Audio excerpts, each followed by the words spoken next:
So my name is Dennis Gill with the Americans of Wartime Museum. Today's date is 2 June 2018, and I'm interviewing Alan Crotts at the World War II weekend in Reading, Pennsylvania. Alan, if you could tell me your name and where were you born? My name is Alan E. Crotts. I was born in the Prince George's Hospital in Cheverly, Maryland. And what branch of the service did you serve in? United States Navy. And what conflict or war were you?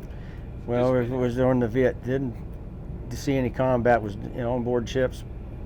During Vietnam? During the Vietnam War era, so I'm a Vietnam War era veteran. Okay. Now, did you have any relatives that were in the military as well? Yes, I did. I had 4 cousins. One was Air Force, and the other 3, one was was Air Force, and the other one was the other 2 were Navy. One was an officer, and one was an enlisted man. Okay. When did they serve? During Vietnam era? For Vietnam era, yes. Okay. Prior to that, did you have any family, fathers, grandfathers, anything like that served? My father and my 4 of my uncles or his or cousins, they were all World War II veterans. Okay. One was lost in Anzio, World War II, when the ammunition ship blew up. Okay. Why did you join the military? What prompted you to do that? Well, basically, I wasn't doing well in college, and I was 20 years old, and I decided that it was time for me to go out and find out about the world on my own instead of living around with my parents. Right. And I just wanted to just to do that, and plus I wanted to serve. Right. Can you tell us why it is that you decided to join the Navy?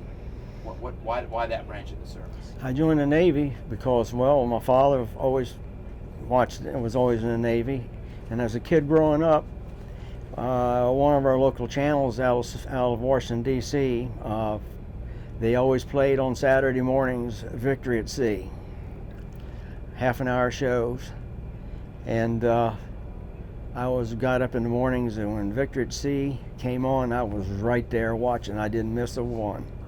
And to this day, I have the CDs on for Victory at Sea. Right. I still like them because it's still a good history. Right. But my dad was Navy, Pacific Theater.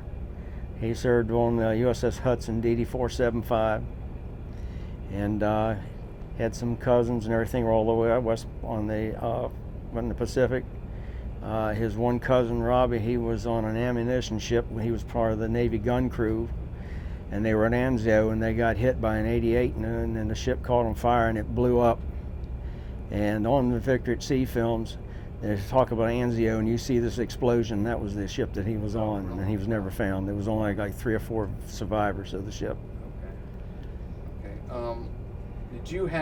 What year did you join the Navy? I joined the Navy. I signed up in September of 68, and I did the 20-day delayed entrance program. And February 18th, 69, I reported for training at Great Lakes, Illinois. Okay. Now, Vietnam had been going on for a while. Yes. Obviously, when you join, you never know where you're going to go, but you assume during wartime you're heading somewhere. Yeah. For combat. Did you have any opinions or thoughts of the war at that point when you joined? Either way. At that time, I didn't really give that much thought about it. Right. All I know is I just wanted to go ahead and get in the Navy and get out there and get on my own and just learn about the world. You know. Yeah. Did you have any idea what you wanted to do in the Navy? Well, I studied printing technology all the way through 7th grade up till 10th grade, and then auto mechanics, and then I did 1 year of college and did printing technology.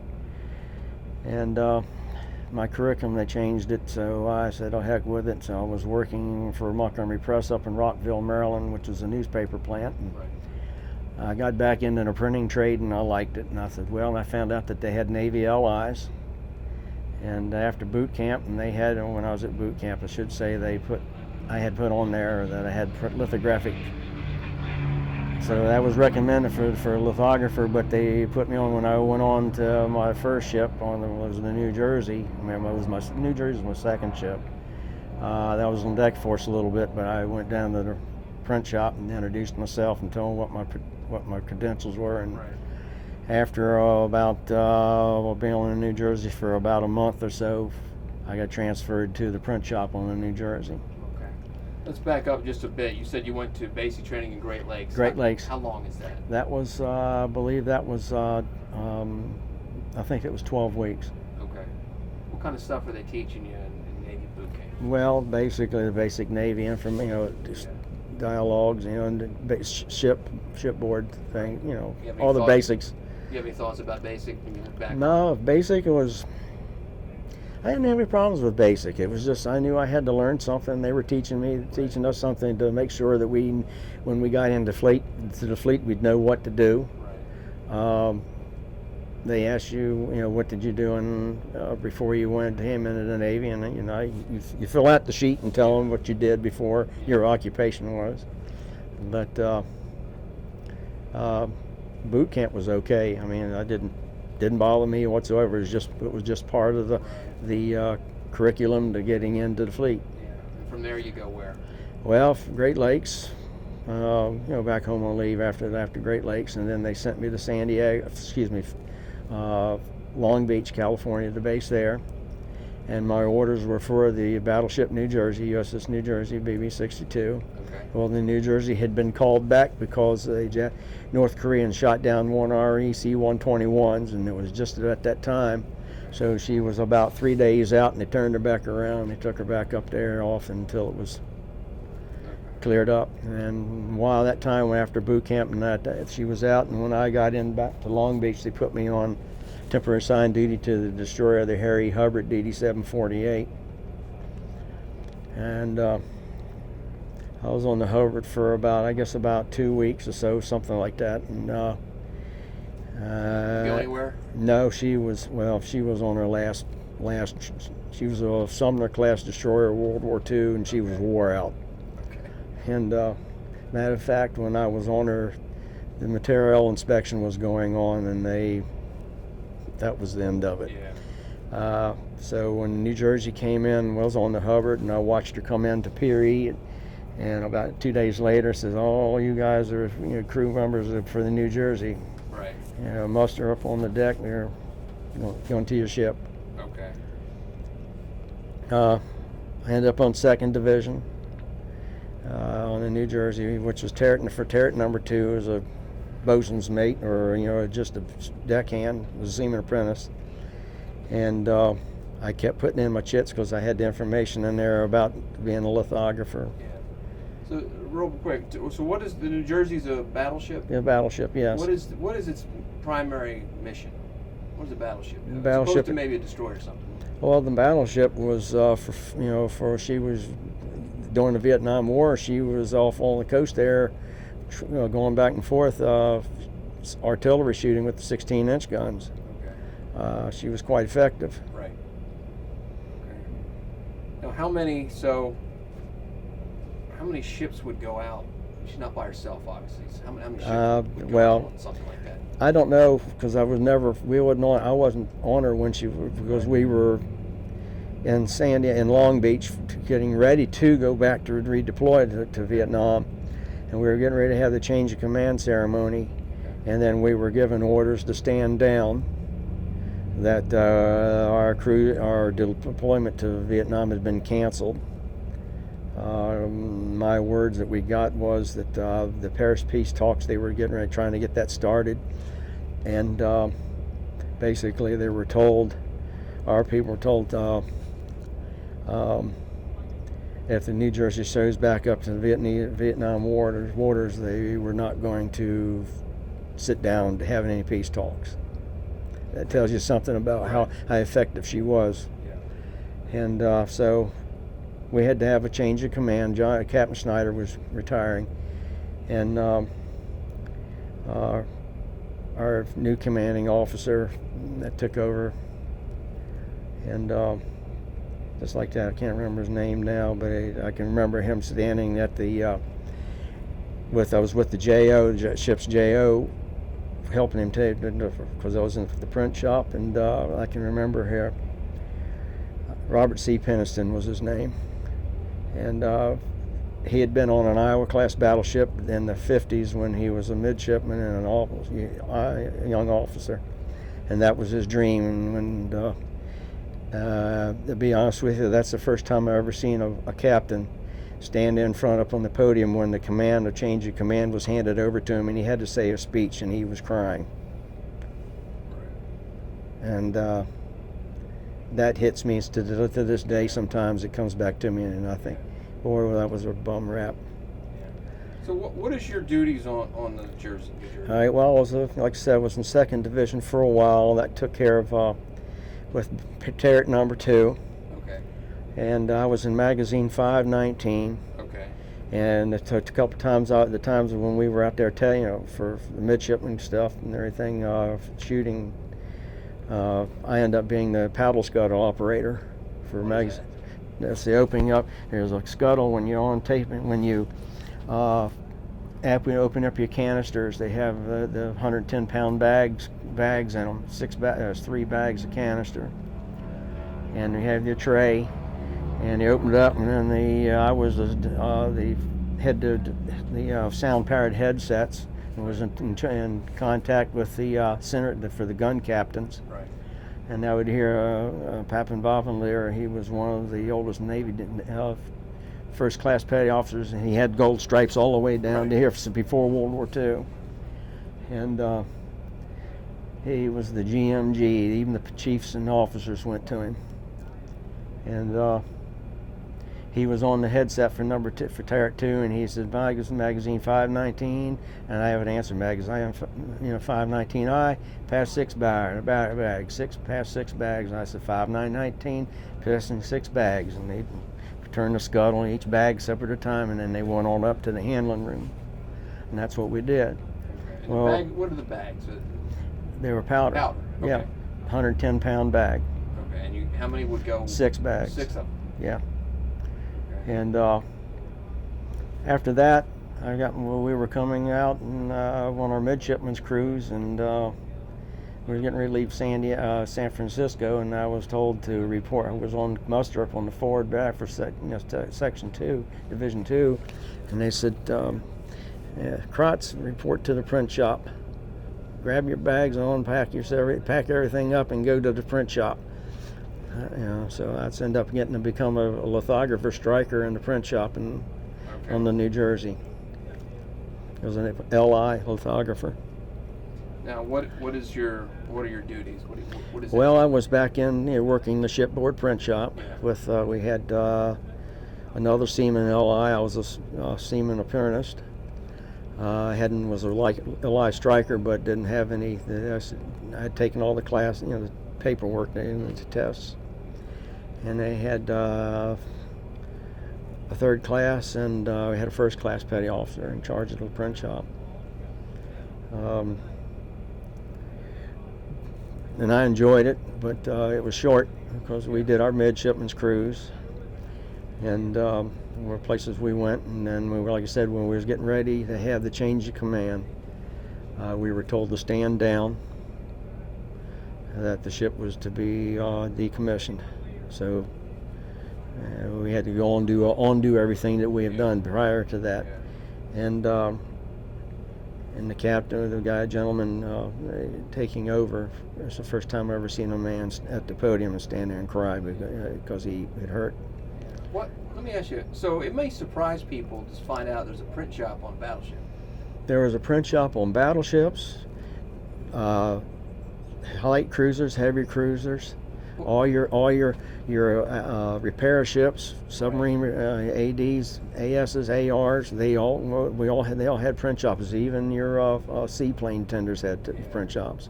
What kind of stuff would you be printing? Plan of the days, menus for the officers' mess, welcome aboard pamphlets. We had, we had like 1250 A&M 1250 letter offset printing duplicators and a letterpress, and we had on the New Jersey. Okay. And did you live? So did you go out to see it all? In the Oh Jersey? yeah, did midshipman's cruise. Went out there off on the gun range and with shooting and everything, testing. We went to midshipman's, and we went to. They had the out there for the midshipmen's to know about out there off out on the Pacific side, off from the coast, training and shooting, and then we went to San Francisco for R&R, and then we went to Puget Sound into Tacoma, Washington for 4th of July in '69, and from there we sailed back and went back down to Pearl Harbor, and spent some time a few days in Pearl, and then we came to Hawaii, and then came back up. What's life like on a battleship?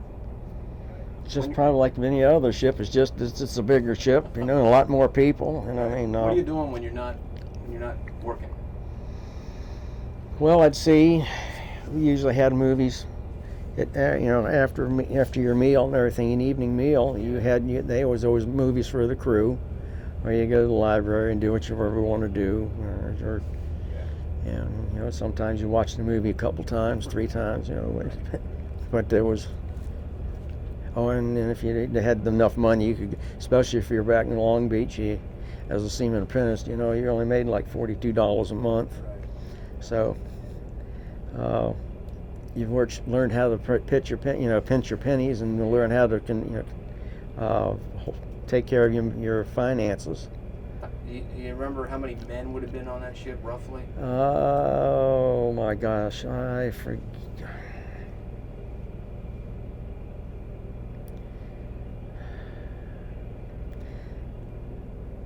Something about 887 people, I think. Okay. It was. I think something like that. Wow. But it was plus or minus. That's a lot of men. Yeah. You mentioned R&R in San Francisco. We did San Francisco. What is R&R in San Francisco like during the Vietnam War for a veteran, for a military personnel?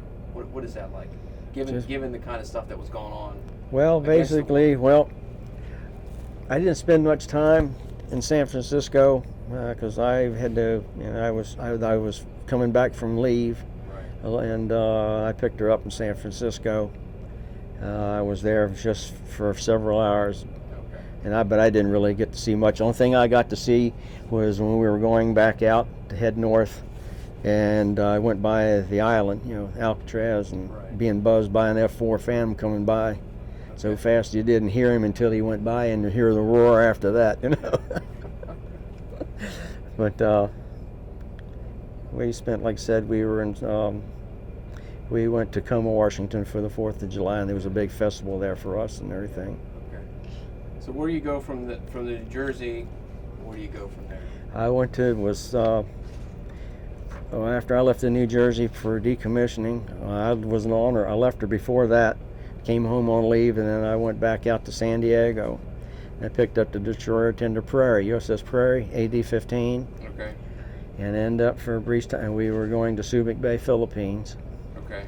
I've spent a brief time back in 2nd Division as a deck force, and I kept putting my paperwork in, and I went in for an interview for the print shop, and I got back into the print shop because my paperwork showed I was an LI striker from the New Jersey, so I got into the print shop on the Prairie. Okay. And that was some good friends on there. One of the gentlemen ended up being my best man for me when I got married after I got out of service. What kind of ship is that? She was a destroyer tender. And what would be what does that She mean? was AD-15. She was auxiliary ship destroyer. She was a repair ship for destroyers. Oh, okay. She was World War II. She came off the rails in latter part of 1940. New York shipbuilding, I believe it was from. And I was on her in August, 70. And we celebrated her, was it 30th anniversary? I forget the date. And it wasn't too long after that I was given a set of orders to go to, and I had made lithographer Petty Officer 3rd Class. Okay. And I was given orders to report back to Fleet Training Command San Diego, Reaper Graphics facility there. The other LI was there, he was He said hey, he was happy to see me there. He'd come in because his last day was the following day, so I got a fast turnaround. And plus, I was with the pre-commissioning detail for the Blue Ridge, and we went through classes down there, and then they sent us to Philadelphia, and I went into the print shop on the Blue Ridge. And she was in Philadelphia, and wasn't commissioned yet. Yeah. I was third class, and we had a nice top-notch print shop, and we had some good guys in there. We had a couple of second classes, and we had a chief petty officer, and I think 3 of us were third-class petty officers, and we had a couple of LISAs and SMs. Yeah. Nice shop, good equipment. It would have been a nice shop if you'd had a private industry shop, small shop. It would have been a fantastic. Yeah. And that was in Philadelphia. Is there anything that stands out, any incidents or anything like that, your time on either ship? Well, aside from the decommissioning? Well, on the Prairie, we were in Subic Bay. We were coming in Subic Bay, and we ran into some pretty, some somewhat rough seas going in. We came in, and we just about, we had, what sticks to me is when we were coming in, we came in, the tugs brought it in, it was just a little too fast to the pier, and through the mooring lines over, and started tightening to the point to where everybody was starting to get a little.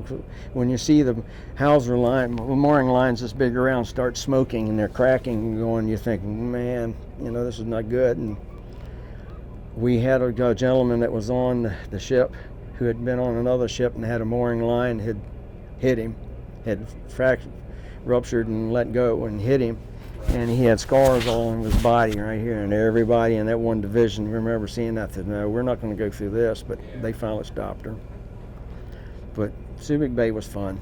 Yeah. Very much fun. Any stories that you care to share? Let's just put it this way, a lot of good women, a lot of good beer, a lot of good nights. How long were you there? We were there for 6 months. Okay. We did an R&R to Hong Kong, which was great.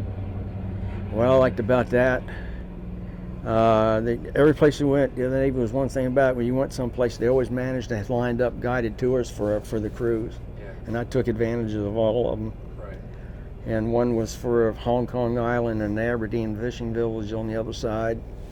And when you walk into a restaurant in the Aberdeen Fishing Village and you're looking at all these photographs of Hollywood movie stars, and one of them William Holden and Nancy Kwan from the movies of, Nancy, the lives of Nancy Kwan. I mean, see whatever, I forget the name it was, but anyway, we were sitting there eating a nice meal right there, fresh, just like what you saw them in the movie. Right. I thought, boy, this is something else. And then the other trip I took was on the mainland side. Okay.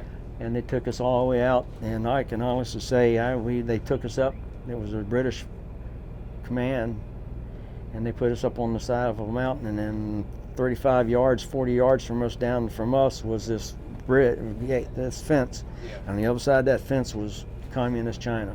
Okay. And I'm standing there, and we was looking across, and you could see this mountain over there, and there was a river going through, and I can't remember what the river was, but it was a damn Chinese junk going through there, and the city, the town was just like, it was just enough there to suit for the people to live, and that was it. Yeah. So I actually got to see something from communist China. We spent back to Subic Bay for a bit to finish our detail there, and then we went up to Yokosuka, Japan, and the guided tours, and that was a lot of fun. Went into Tokyo, Tsukaki House, and went and saw a movie, and went into one theater where all the actors are men, and they do all this Japanese as geisha and all the dancing and everything. And that was a good show. Yeah. Good eats, from the plan, going to the Skiaki House. And then from there we went back to San Diego.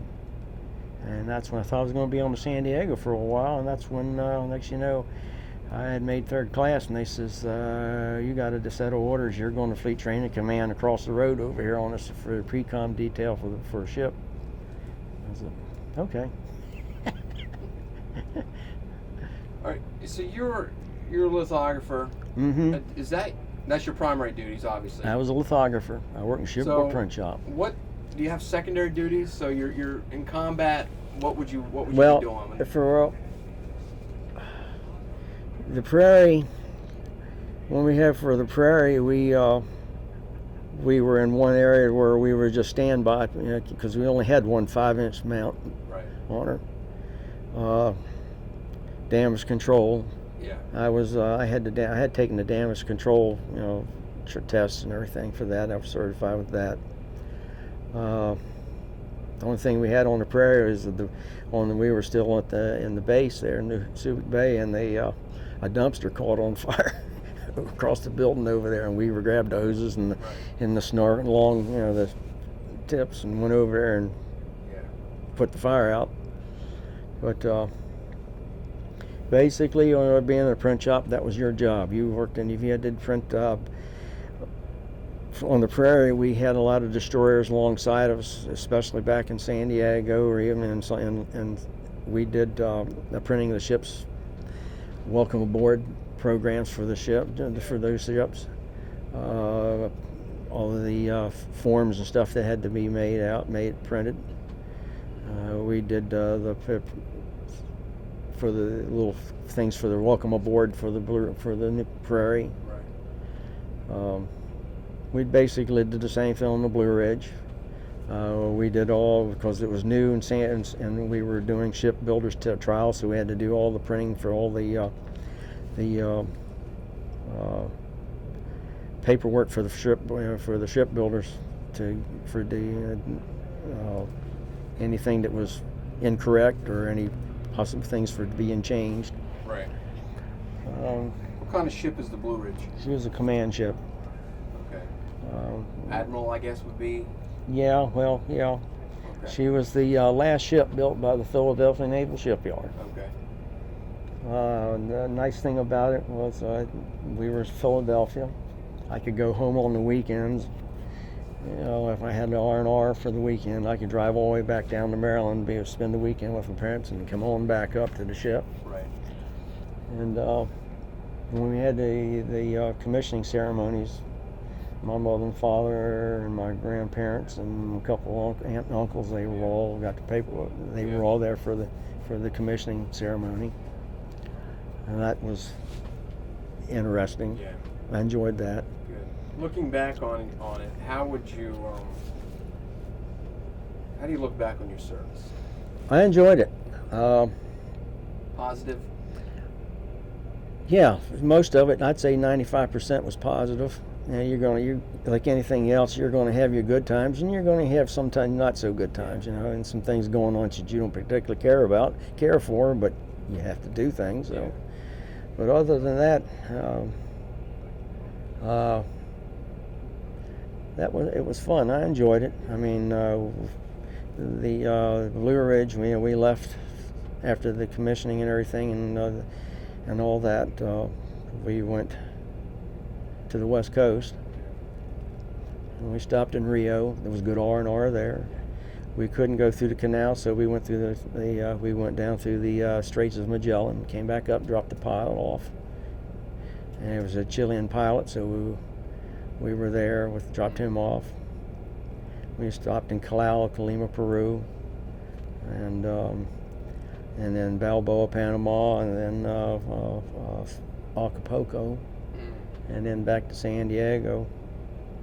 And I thought, well, we're going to be here for a while. And next thing you know, we got orders. We had to go back up to Long Beach for our first yard period. And we were there for about a week or so. And I got called by the personnel up in the personnel office. He says, "Crotts, I need you to come up here to the personnel office. I got something for you." I said, "What's that? What's we got?" Because after we'd been in, I had some leave and went home, and then came back, and then we went up to Long Beach. And I had gone to BUPERS when it was still Bureau of Personnel over in Arlington County and saw my detailer. And I introduced myself to him. He said, "Oh, okay." He said, "I've seen some stuff here about you." He says, "When you going back?" And I told him. He says, "Well, I'll let you know." Sure enough, about 2 days back, I got a set of orders coming to you. I said, "Okay. Where am I going now? What ship am I going down?" He said, "No." He says, "Your days on the ship's over with." He says, "We're going to send you to the Reaper Graphics facility for the Organization Joint Chiefs of Staff, Pentagon. How's that sound?" I said, "That sounds good to me." So that's what I did the last about a year and a half in the Navy. Right. And I stayed with my parents. I gave my mother the BEQ check. Gave that to her. Right. And the main thing that came out of it was my wife. This was an JCS shop. And my wife, a young lady, walked past the back door. I wolf whistled her. I thought she was cute, and I wolf whistled. And she turned around and gave me one of those go to hell looks. Right. And I kind of licked my wounds, and I let it rest for a few days. And finally, she went by it again. I came back out, and I made my apologies to her. And several months later, after I was out, we got married. Still married. Wow. I guess it would be a positive you met your wife. Oh yeah, that worked out great. It was great. I mean, I thought, well, I didn't realize this was going to happen, but How would you? So we obviously the point of this project is to preserve people's stories, people like you. Yeah. Somebody might watch this in 50 or 100 years. Who knows? Might be a family member, Mm-hmm. might be a stranger. What message would you like to send them about your service? What did I support the message? Well, I got to see the world. I got to be away from being at home and not knowing learning anything else. Basically, where I went and everything, it was an eye opener for everything that I saw and what I did, and it opened up the whole world to me, what was out there. I had no, you're going to have complaints about something every once in a while, but I'd say about 95% or better of the time, you had a job to do, you did it, you had your R&R, you got a paycheck, you had 3 square meals a day, so you had duty every other week, depending on how the duty roster was. Right. And you stayed out of trouble, and you always had money in your pocket. Right. And I guess basically I learned a lot about the world than in the little part area where with my grandparents on both sides of the family where they lived and everything, which was good. So you would recommend it, I guess. Service. You recommend service. Yeah, I would. I mean, I've had guys come up to me. I said I was in the Navy. I don't know what I want to do. I said, well, I tell you what. If you don't know what you want to do, you don't just have to look at the Navy. Look at them all and see what they have to offer you. Yeah. I says, I had a ball in the Navy. I says, and if you get on a ship that's going places, I says, and the old saying goes, you join the Navy and see the world. I said, that's exactly what happened to me. Yeah. I said, I joined the Navy and I got to see the world. And I says, you might have that same thing. Right. I says, when you're finally out of it, you're going to, when your 4 years is almost with you, you're going to say, well, geez, I had a good time. Do I stay in, or do I want to just go ahead and get my GI Bill and go on and go to school? Right. But some did and some don't. Is there anything that we haven't talked about that you'd like to talk about? Anything I didn't ask that you wish I had? No, that's about it. I mean, I just had a damn good time in Navy, and meeting all the people, and some things about with the Long Post City. If there's other sailors watching this, you're going to know what I'm talking about for Subic Bay. Goes without saying. It goes without saying. You know exactly what I'm talking about. So we'll leave it at that. Well, that's probably a good place to leave it then. Yeah. So, sir, I want to thank you very much for your service. Oh, it's my first pleasure. and foremost, I want to thank you for taking the time to tell your story. It's my important pleasure. to get these stories out. And I want to present you with our challenge coin as a little thank token you. of our appreciation. Oh, thank you. Oh, thank you very much.